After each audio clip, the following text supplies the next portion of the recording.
Fam, what's good? Kyle Henderson, Bama Football on YouTube. I appreciate you guys being here. Thank you so much for joining me on Memorial Day. And I want to start off the show by thanking those that have paid the ultimate sacrifice. Like, while you're barbecuing, while you're at the pool, while you're having a great time this weekend, remember that our freedom isn't free. And to those that are currently serving, men or women, we salute you. And those that have paid the ultimate sacrifice, we sincerely thank those families and have them in our thoughts and prayers today as we celebrate this Monday, May 27th. Let me know where you're coming from inside the comment box. Be here for a few minutes today, just kind of warming up the show on Monday. And I appreciate you guys being with me right here on Bama Football on YouTube. I think, one of the things that I wanted to lead off with is talking about, some video that was released by the University of Alabama on yesterday. It was talking about move-in day for the Alabama Crimson Tide football team.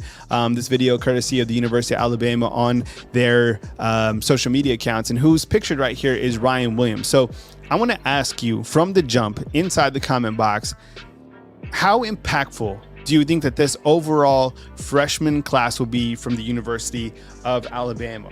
And I ask that because when you look to the class of 2024, and I'm going to bring that up in just 2 seconds, do you think that this will be a promising class in terms of guys that will be able to hold the standard of Alabama football, be able to carry on that lineage of greatness for the University of Alabama?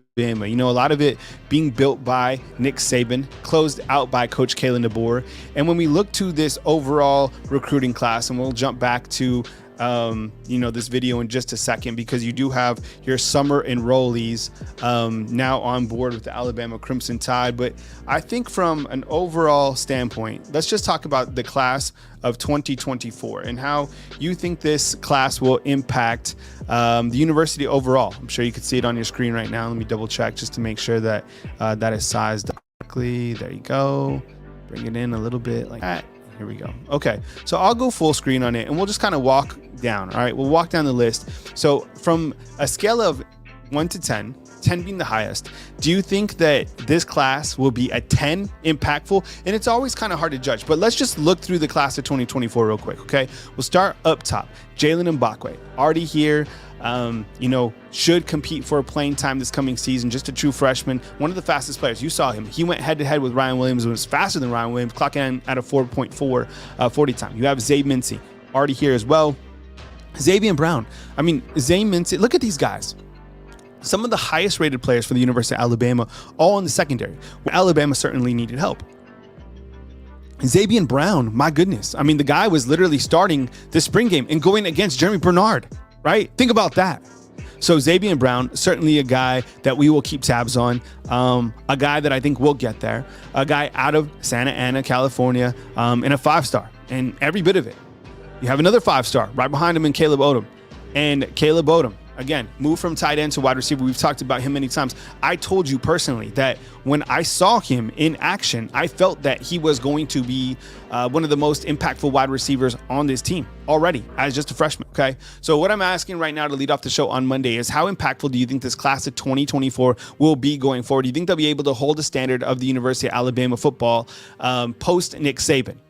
You think they'll be at 10 in terms of like the most impactful? 7, 8? Is it too early to tell? I want to hear from you inside the comment box. And again, we are talking about the fact that this recruiting class, just the rest of them just got here in the summertime. Ryan Williams is here. Ryan Williams is now a part of the University of Alabama. Like, he's officially here in Tuscaloosa, living in the dorms. And how big is that for the University of Alabama? This guy is what many feel is generational talent, is the biggest in-state recruit since Julio Jones, right? This guy comes in with probably the most hype since we've been covering recruiting on this YouTube channel for the last 8 years, honestly. Like, people feel that he's going to be a day one impact player. Let's kind of switch gears real quick and talk about Ryan Williams. Do you feel, honestly, deep down in your heart, that Ryan Williams will be an impact player this coming season? And I think when you look to Ryan Williams and will he be that impact player, I think you got to think about a couple of different things, right? Number one, you look at the wide receivers that are currently on Alabama's depth chart. Where does Ryan Williams fit in? X, Y, Z, right? Where is he going to play? How are they going to utilize him in this particular offense under Coach Kalen DeBoer, right? Jeremy Bernard, damn good. Kendrick Law, damn good. Kobe Prentice, damn good. Caleb Odom, damn good. Emmanuel Henderson, damn good. Right? Should we continue? Like, there's a long list of wide receivers that are already here. Let's not forget about Rico Scott and Amari Jefferson, who are also now here. Right? So the headlines are always going to be around Ryan Williams. I mean, Alabama football putting him literally in the center of this recruiting class. I mean, look, he is the focal point of this university. He is the guy that Alabama is surrounding Roll Tide Willie with, right? Who has been one of the biggest recruiters for Alabama. Who would have thought, right? He helped, I guess he landed Chris Amore and Ryan Williams, right? Ever since Roll Tide Willie has been a part of Alabama, Alabama's been, crushing it on the recruiting front. He's been the first guy when players step on the field or the court. Roll Tide Willie's been the first guy they've seen. He's done a really good job pairing up even an apparel deal with Ryan Williams. Let me ask you this. Do you think that Ryan Williams, let me ask you, just yes or no, do you think that Ryan Williams will catch 40 passes this season? Yes or no? Let me know inside the comment box. 40 passes this year. I am going to say no, but it's close. Okay, I think 30 is feasible. I think 25 is realistic. 40, I'm not sure about. Okay. And let me ask you this. Do you think, yes or no, inside the comment box, do you think that Ryan Williams will be a starter? Do you think that he will start from the jump against Western? I'm talking like, within the first rotations. And I get it. There's a bunch of different formations, so there could be multiple starters. But do you think that he will be a day one starter here at the University of Alabama? Yes or no? Okay. Let's look back at this recruiting. We'll come back and talk more about Ryan Williams. I'll go full screen on it. All right, as we continue to look at the list, Casey Poe, another guy that people are really excited about, okay? Jeremiah Beeman, same thing. Peyton Woodyard. Part of this class, one of the guys that left from this class during the spring transfer portal, okay? Ended up at Oregon, another prospect out of California. Jay-Sean Ross, Daniel Hill. You guys seen recent clips of Daniel Hill? Kid's absolutely shredded. I don't know his true weight. Right here, On3 has him at 235 pounds. The kid's completely diesel, a part of that running back group that is completely loaded. And he's already here. He's a spring enrollee. Sterling Dixon, baller, William Sanders, Bubba Hampton. My goodness, look, when you talk about wide receivers here at the University of Alabama, think about Bubba Hampton. He's going to play. Let me ask you this, okay? Straight up, I'm serious. Who catches for more passes? Is that a question? Who catches for more passes and who has more playing time this year, Bubba Hampton or Ryan Williams? Think about it. The talent pool is not dead at the University of Alabama. So if you're going out there and you're an opposing coach and you're trying to recruit against Alabama, the well is not dry. It's not. Bubba Hampton, my goodness, this dude is a baller. Man, that's crazy. Him and Caleb Odom, that's already a tandem in my opinion in terms of wide receivers. That are both freshmen, true freshmen. Red Morgan, my goodness, baller. The guy was already, seen starting time for the University of Alabama this spring. He's already here. Caden Jones, don't sleep on this guy. My goodness. I really like these three next prospects, Vega, Okoronkwo, and Jones. I saw each of those guys literally with my own eyes at practice, and they all impressed me. Caden Jones specifically, this guy, he really did. By the way, if you're here, please drop a thumbs up on this video. I appreciate you guys. I hope you guys are having a fantastic Memorial Day. And as I said at the beginning of the show, freedom is not free. We understand that. To those that have paid the ultimate sacrifice, our thoughts and prayers are with those families, and we understand the magnitude of that. And also, if you served in the military past, we also really appreciate you. And if you're currently watching this overseas or you're serving in the military, we appreciate you. Honestly, that's real shit. That is real life, and we appreciate you more than you know. I was talking about this earlier on my Instagram. Mr. Kyle Henderson on Instagram is I don't have regrets in my life. I don't. One of the regrets that I do have, and if there's any, is not serving the country. Really, I think about that now as I'm a 40-year-old man. I think about that, and it's so important to be able to live in this great country and the freedoms that we have, right? So I think about that. So those of you that have served, props to you. More than that, thank you. And and when I worked in Washington, D.C. on Capitol Hill, it made me so proud. I worked at the EPA, and I worked for a congressman. So I worked 2 different times in D.C. And I rode every single day from Braddock Station to Pentagon City and to the Pentagon. And I was so proud because there was generals, there was lieutenants that were on the metro, and they were dressed up and they were sharp in shape. And it was just, it was a big honor just to be around that type of caliber of individual. So, I did the Murph training on Saturday. Has anyone did a Murph training inside the comment box, right? Run a mile. This is with a 20-pound vest, okay? 100 push-ups, 100 pull-ups, 200 push-ups, 300 squats, and then you run another mile. I was able to do it yesterday. And I just got through a workout today, which is amazing. Okay, continuing to look at this class. Love these three. Joseph Ayana, my goodness, is this guy going to be one of the centers at the University of Alabama? I know he's not going to be the starting center, but I think that's kind of the way it's looking like it. How about this guy? Okay, and kind of my main point of this, because I saw all of the enrollees coming in. There's a video that I was talking about early on in my segment, because now you have the summer enrollees. So what I'm talking about is this class of 2024. Like, how impactful do you think it's going to be overall? One of the guys that I felt the nation was kind of sleeping on in like the recruiting rankings and whatnot was this guy is Drake Kirkpatrick Jr. Like the guy had 2 interceptions in the Mississippi-Alabama All-Star game, okay?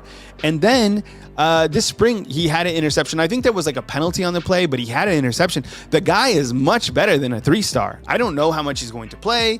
And then these 2 next guys, right? Like Noah Carter just got here. Ryan Williams. I mean, we've talked about Ryan Williams, but like Noah Carter, have you seen his highlight tape? Have you seen this young man in action? Like the sky is the limit. He could probably play like wide receiver. That's how talented he is, honestly. Kevin Riley, he was committed to Miami, and then he was a flip during the late signing day period out of Northport, Tuscaloosa County. The guy's a baller. I really respect his game. Really good kid. Amari Jefferson. Look, Amari Jefferson, this guy has speed to burn. I kind of almost like picture him as like a young Kendrick Law. He's already 200 pounds. Like his speed is elite. Man, I was really, really impressed with his highlights. Rico Scott, another guy that's coming in. Stephen Bua out of Canada. I know Coach Freddie Roach was just recently up there. Saw that. Quentin Reese out of Birmingham. Ramsey, I think that's the same high school, right, as Tim Keenan, if I'm not mistaken.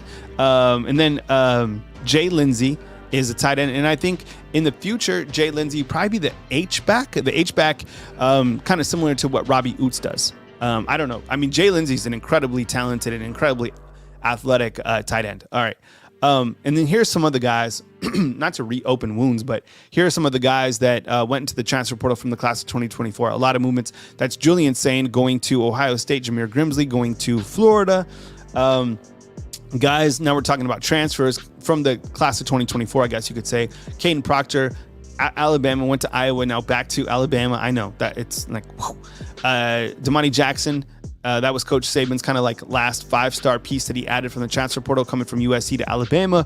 LT Overton coming from Texas A&M to Alabama. Keon Sabb, gigantic get. It's probably I guess you could venture to say, from outside of Caden Proctor or Graham Nicholson, like Keon Sabb is that guy in terms of making an impact. Austin Mack going to be a ball. I liked his game. Some said that he's closer to 6'8". I don't know if that's true. I've never really stood next to him.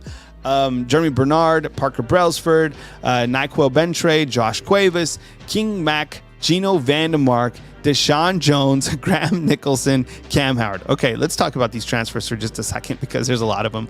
Kyle Henderson, Bama Football on YouTube. I appreciate you guys being here. Thank you so much for subscribing to the content right here on Bama Football on YouTube. All right. Okay. When we talk about the transfers, clearly the most impactful is going to be Caden Proctor. Coming back to the left tackle position for Alabama was monumental. I think he will be a top 10 NFL draft pick when it is his time to go to the NFL. Last year, up and down type season for him. I thought we saw a lot of growth from him at times, and then it was kind of like one step forward, one step back. Not necessarily 2 steps back, but he's a freshman playing at left tackle. He got into some trouble from time to time. Overall, it's fantastic that he's coming back because now you have 4 returning starters for the University of Alabama. I'm adding Parker Brailsford, and I'll talk about that in just a minute. Damani Jackson. as you know, Alabama's secondary was completely depleted. We didn't even know it was going to be that depleted when Damani Jackson came on board. But thank goodness that he came on board, because you get a former 5-star who I feel that his ceiling is still very, very high. What I mean by that is I don't think he was developed properly during his time at USC. I think that Mo Lindquist will get him in shape and in order to be an impact player within the SEC, within college football, and then ultimately within the NFL.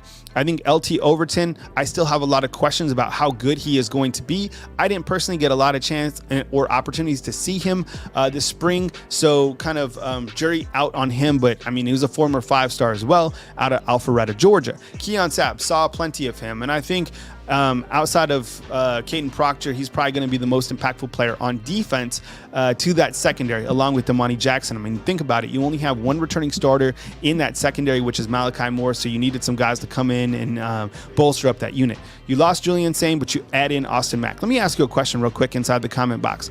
Who do you think is going to have a better career in college football, Austin Mack or Julian Sain? Type A for Austin Mack, type S for Julian Sain. Seriously, who do you think is going to have a better career? Let me ask you this. Which quarterback stays at their program longer? Do you think Austin Mack stays here at Alabama, or do you think Julian Sain stays at Ohio State longer? Those are questions that are like valid to ask, because now in the transfer portal, players can go anywhere at any point in time, right? Okay. Jeremy Bernard, guy caught for 120 yards during the spring game off 3 passes. Clearly, Jalen Milroe and Jeremy Bernard have continuity, and I mean, I love to see it. That was one of the most impressive takeaways from spring football. So Jeremy Bernard's I didn't realize that Jeremy Bernard was going to be that good, to be honest. I was wrong. I never doubted that he was going to be good. I just didn't know he was going to be that impactful. That's why I'm asking you like about Ryan Williams now coming in. Like, where do you put him? Because where do you put Kendrick Law? Where do you put Kobe Prentice? Some of these guys on the team, right? Parker Brailsford. Okay, so the reason I'm saying that Alabama now has 4 starting offensive linemen is this. Left tackle Caden Proctor started every game for the Alabama Crimson Tide last season. Next to him at left guard, you have Tyler Booker, probably one of the best guards in all of college football, if not the best. At center, Parker Brailsford started every game for Washington and was part of the Joe Moore Award team. In 612 snaps, he only allowed 2 sacks. 2 sacks from your center, okay? Now, the center position is going to be watched with a microscope because of everything that went down with Seth McLaughlin, and rightfully so. So Parker Brailsford coming in as a starter, returning starter, okay? Now, get it? SEC is different caliber. The dude still started. Okay, next to him, Jaden Roberts. Didn't start every single game. I'm not sure why, but when he did, he was one of the best offensive linemen in the entire country, aka the Hulk. I don't know who the right tackle is going to be at this point in time. I would imagine that it's going to be Welcome for me. So that's why I feel that Alabama returns 4 out of their 5 starting linemen. Plus, honestly, and I'm not just saying this because the old guy who comes in is always better than the rest, but it feels like early on that Coach Kapilovic kind of has Kyle Flood type vibes, which I felt that Kyle Flood was a really good offensive line coach who went to Texas, and I feel that Coach Kapilovic is bringing some of that nitty gritty back and kind of picking up over Eric Wolford. Eric Wolford, it didn't seem like the offensive line. I think he was able to recruit, but it didn't seem like they were able to get to that next level. What do you think about that take? Am I off on that? Does it seem like Coach Kapilovic is an upgrade, I guess what I'm asking, from Eric Wolford? Yes or no? Let me know inside the comment box. Okay, you also have Nyquil Bentrade, who's come into this offensive line from Philadelphia.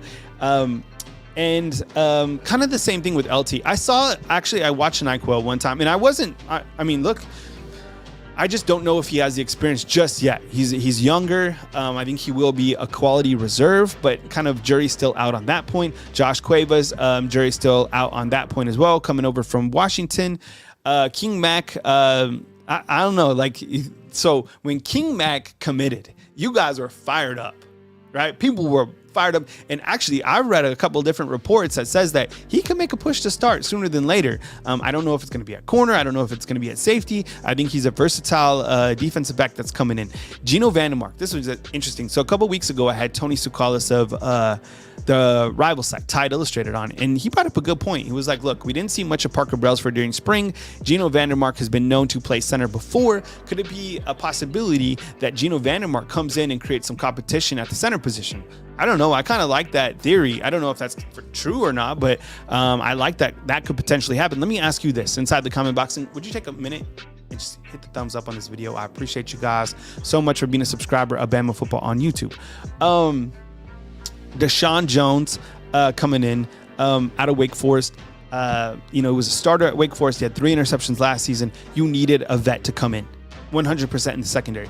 He's going to add competition. Look, these freshmen here, they play at a very high level. It's going to be hard for anybody to come in and automatically start. I think the corner position outside of Imani Jackson is up for grabs. I don't think Deshaun Jones comes in and he just automatically starts. I think those freshmen are ultra talented, and I think they will push him.